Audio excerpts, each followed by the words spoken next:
حکیم لقمان ایک شخصیت جن کا تذکرہ قرآن کریم میں سورہ لقمان میں آیا ہے۔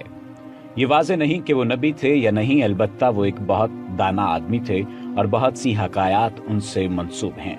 ان کی حکمت بھی مشہور ہے، اور اردو کی مشہور مثل ہے کہ وہم کی دوا تو حکیم لقمان کے پاس بھی نہیں، یعنی ان کی حکمت کو معراج سمجھا جاتا ہے۔ حکیم لقمان اللہ سے بہت محبت کرتے تھے اور ان کا ایمان بہت طاقتور تھا۔ حضرت لقمان کی مدح و ثنا اور ان کی بعض نصیحتوں کا تذکرہ قرآن میں بڑی عظمت و شان کے ساتھ بیان کیا گیا ہے، اور انہی کے نام پر قرآن مجید کی ایک سورت کا نام سورہ لقمان رکھا گیا۔ محمد بن اسحاق صاحب مغازی نے ان کا نسب نامہ اس طرح بیان کیا ہے: لقمان بن عور بن ماحور بن طارق۔ یہ طارق وہی ہیں جو حضرت ابراہیم خلیل اللہ علیہ السلام کے والد ہیں، اور مورخین نے فرمایا کہ آپ حضرت ایوب کے بھانجے تھے، اور بعض کا قول ہے کہ آپ حضرت ایوب علیہ السلام کے خالہ زاد بھائی تھے۔ حضرت لقمان نے 1000 برس کی عمر پائی، یہاں تک کہ حضرت داؤد علیہ السلام کی صحبت میں رہ کر ان سے علم سیکھا، اور حضرت داؤد علیہ السلام کی بعثت سے پہلے آپ بنی اسرائیل کے مفتی تھے۔ مگر جب حضرت داؤد علیہ السلام منصب نبوت پر فائز ہو گئے تو آپ نے فتویٰ دینا ترک کر دیا۔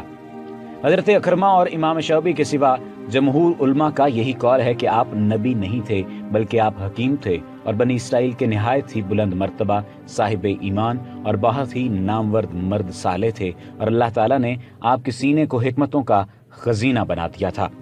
قرآن مجید میں ہے: اور یاد کیجئے جب لقمان نے اپنے بیٹے سے کہا اور وہ اسے نصیحت کر رہا تھا، اے میرے فرزند، اللہ کے ساتھ شرک نہ کرنا، بے شک شرک بہت بڑا ظلم ہے۔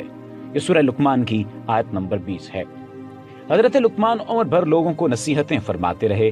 تفسیر فتح الرحمان میں ہے کہ آپ کی قبر مقام سرفند میں ہے، جو رملہ کے قریب ہے، اور حضرت قتادہ کا قول ہے کہ آپ کی قبر رملہ میں مسجد اور بازار کے درمیان میں ہے، اور اس جگہ 70 انبیاء علیہ السلام بھی مدفون ہیں، جن کو آپ کے بعد یہودیوں نے بیت المقدس سے نکال دیا تھا، اور یہ لوگ بھوک پیاس سے تڑپ تڑپ کر وفات پا گئے تھے۔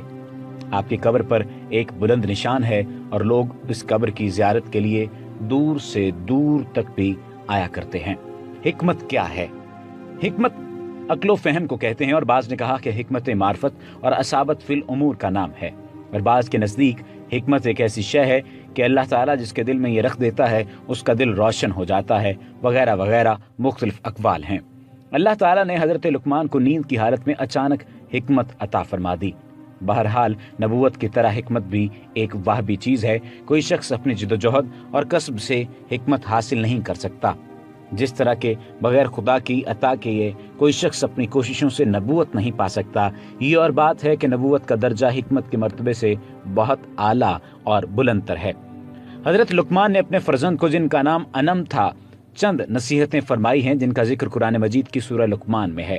ان کے علاوہ اور بھی بہت ساری دوسری نصیحتیں آپ نے فرمائی ہیں جو تفاسیر کی کتابوں میں مذکور ہیں۔ مشہور ہے کہ آپ درزی کا پیشہ کرتے تھے، اور بعض نے کہا کہ آپ بکریاں چراتے تھے۔ چنانچہ ایک مرتبہ آپ حکمت کی باتیں بیان کر رہے تھے تو کسی نے کہا کہ کیا تم فلاں چرواہے نہیں ہو؟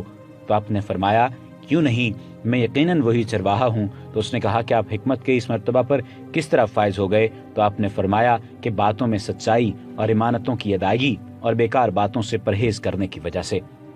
بعض کتابوں میں لکھا ہے کہ حضرت لقمان نے فرمایا ہے کہ میں نے 4000 نبیوں کی خدمت میں حاضری دی ہے، اور ان پیغمبروں کے مقدس کلاموں میں سے 8 باتوں کو میں نے چن کر یاد کر لیا ہے، جو یہ ہیں: نمبر 1، جب تم نماز پڑھو تو اپنے دل کی حفاظت کرو۔ نمبر 2، جب تم کھانا کھاؤ تو اپنے حلق کی حفاظت کرو۔ نمبر 3، جب تم کسی غیر کے مکان میں رہو تو اپنی آنکھوں کی حفاظت کرو۔ نمبر 4، جب تم لوگوں کی مجلس میں رہو تو اپنی زبان کی حفاظت رکھو۔ نمبر 5، اللہ تعالیٰ کو ہمیشہ یاد رکھو۔ نمبر 6، اپنی موت کو ہمیشہ یاد کرتے رہا کرو۔ نمبر 7، اپنے احسانوں کو بھلا دو۔ نمبر 8، دوسروں کے ظلم کو فراموش کر دو۔ ان کی دانائی سے لبریز باتوں کی کچھ مثالیں بھی ہیں۔ سورہ لقمان کی آیت نمبر 18 ہے: اور لوگوں سے غرور کے ساتھ اپنا رخ نہ پھیر، اور زمین پر اکڑ کر مت چل، بے شک اللہ ہر متکبر، اترا کر چلنے والے کو ناپسند فرماتا ہے۔ دنیا میں ایسے کوشش کرو جیسے یہیں ہمیشہ رہنا ہے، اور آخرت کے لیے ایسے کوشش کرو جیسے کل مر جانا ہے۔ میں نے بولنے پر بارہا افسوس کیا ہے، مگر خاموش رہنے پر کبھی افسوس نہیں ہوا۔ اگر معدہ کھانے سے بھر جائے تو دماغ سو جاتا ہے، बेजुबान आज़ाए जिस्मानी खुदा की इबादत और रियाजत से कासिर हो जाते हैं। मैंने अक्ल बेवकूफ़ों से सीखी, जिन अफ़ाल से वो घाटा उठाते हैं मैं उनसे परहेज़ करता हूँ, और अहद शिकनों और झूठों पर कभी ये एतमाद न करो। एक किस्सा बहुत मशहूर है। मुआरफ़ मसनवी नामी किताब में दर्ज है कि हकीम लुकमान के एक अमीर दोस्त ने कहीं से तरबूज मंगवाए। वो हकीम लुकमान को बहुत पसंद करता था, इसलिए उसने हकीम लुकमान को बुलाया और तरबूज की काशें खिलानी शुरू कर दी। हकीम लुकमान बड़े मज़े से वो खाते रहे और शुक्रिया अदा करते रहे। जब एक हिस्सा तरबूज रह गया तो उस अमीर आदमी ने कहा कि अब मैं भी तो खाकर देखूं कि कितना मीठा है जो आप बहुत खुश होकर खा रहे हैं। जब उसने तरबूज खाया तो वो इंतहाई कड़वा था और खाना तकरीबन नामुमकिन था। उसने हैरत से पूछा, क्या लुकमान, आप ये कैसे खा रहे थे? उन्होंने जवाब दिया कि दोस्त, आपके हाथों से सैकड़ों अच्छी चीज़ें पाई जिनके शुक्राने से मेरी कमर झुकी हुई है। मुझे शर्म आती है कि वो हाथ जो मुझे बहुत अच्छी चीज़ें इनायत करता था, अगर इससे कोई एक दिन कोई कड़वी चीज़ मिले तो मैं उससे इनकार कर दूं। ए दोस्त, इस बात के लुत्फ ने कि ये तरबूज आपके हाथों से आया है, इसने इसकी कड़वाहट को मिठास में बदल दिया। इस बात से ये सबक मिलता है कि अल्लाह ताला ने इंसान पर बेशुमार नेमतें नाज़िल की हैं। चुनांचे अगर इंसान को कुछ तकलीफ मिले तो फ़ौरन नाशुक्रा बनकर शिकायत नहीं करनी चाहिए। क़िससुल कुरान में हकीम लुकमान का ज़माना 3000 कबल मसीह करार दिया गया है, लेकिन बाज़ मुफस्सिरीन और मौर्रिखीन उन्हें हज़रत दाऊद अलैहिस्सलाम का मसाहिब बताते हैं। इस तरह उनका ज़माना 1100 कबल मसीह के लगभग बनता है। बहरतौर अहले अरब उनके हालात और ख़ानदान नसब से मुतल्लिक़ इख्तिलाफ के बावजूद लुकमान या हकीम लुकमान को एक मशहूर शख्सियत तस्लीम करते हैं, और सहीफ़ा लुकमान के नाम से उनके हकीमाना अक़वाल को क़दरत व मंज़िल की निगाह से देखा जाता है। तारीख़ क़दीम में लुकमान नाम की एक और शख्सियत का पता चलता है जो आद सानिया में एक नेक बादशाह गुजरा है और खालिस अरब नयाद है। इब्न जरीर, इब्न कसीर और सहीली ने जैसे मुस्तनद मौरखीन की राय है कि मशहूर लुकमान हकीम अफ्रीकी नस्ल थे और अरब में उनकी आमद बहसियत गुलाम हुई थी। इब्न कसीर के बकौल लुकमान नबी नहीं थे और न उन पर वही नाजिल हुई थी। कुरान मजीद की किसी सूरत में भी ऐसा कोई इशारा मौजूद नहीं जो लुकमान के नबी या रसूल होने पर दलालत करता हो। अलबत्ता इब्न इसाक ने वहाब बिन मंबा की रिवायत से हज़रत इब्न अब्बास का ये कौल नकल किया है कि वो नबी थे मगर रसूल नहीं थे, लेकिन बेशतर उलमाए सैर इब्न इसाक के इस कौल से इत्तेफाक नहीं करते। इब्न इसाक के इस कौल से जो बात मालूम होती है वो चूँकि इत्तेफाक नहीं किया जाता तो रोज़ुल अनफ में दर्ज है, और तफसीर इब्न कसीर में लुकमान का शजरा नसब लुकमान बिन अनकाया सारा बिन संदून दर्ज है।